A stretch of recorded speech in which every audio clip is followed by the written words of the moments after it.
क्या अभिमन्यु की मृत्यु केवल एक त्रासदी थी या भगवान की कोई गहरी योजना? कथा, अभिमन्यु की सबसे पीड़ादायक मृत्यु और कृष्ण की रहस्यमयी मुस्कान। कहा जाता है कि महाभारत में यदि किसी की मृत्यु सबसे अधिक पीड़ादायक थी तो वो थी अभिमन्यु की। वो अभी युवा थे, लेकिन साहस में किसी महायोद्धा से कम नहीं।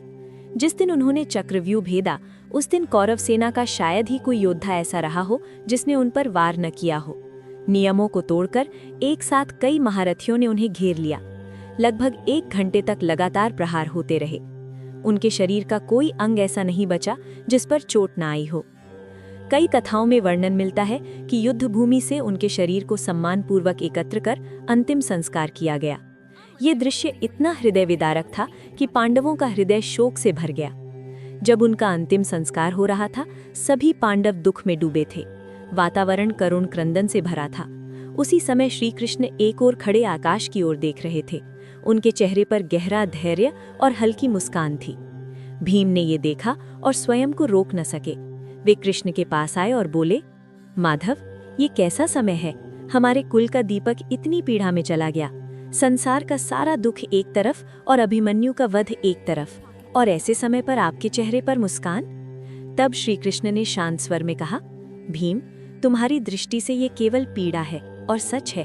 जितना कष्ट अभिमन्यु ने सहा वैसा विरले ही किसी को सहना पड़ा। परंतु यदि मेरी दृष्टि से देखो तो ये अंत नहीं, एक मुक्ति है।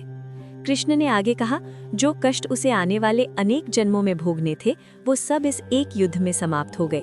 वो अब उन बंधनों से मुक्त है। तुम्हें यहाँ केवल उसका वियोग दिख रहा है, पर मुझे उसकी आत्मा की शांति दिख रही है। ये सुनकर भीम मौन हो गए। इस कथा का सार यही है, जीवन में जब अत्यधिक कष्ट आए तो तुरंत ईश्वर पर प्रश्न ना उठाओ। संभव है कि जो पीड़ा आज तुम्हें असहनीय लग रही हो वही तुम्हें किसी बड़े दुख से मुक्त कर रही हो। कभी कभी जो हमें अन्याय लगता है वही किसी गहरे न्याय की प्रक्रिया होती है।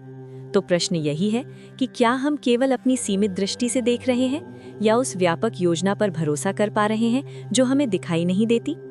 ऐसी और पौराणिक कथाएं सुनने के लिए हमारे चैनल माइथोलॉजिकल स्टोरीज पौराणिक कहानियां को लाइक, शेयर और सब्सक्राइब कीजिए।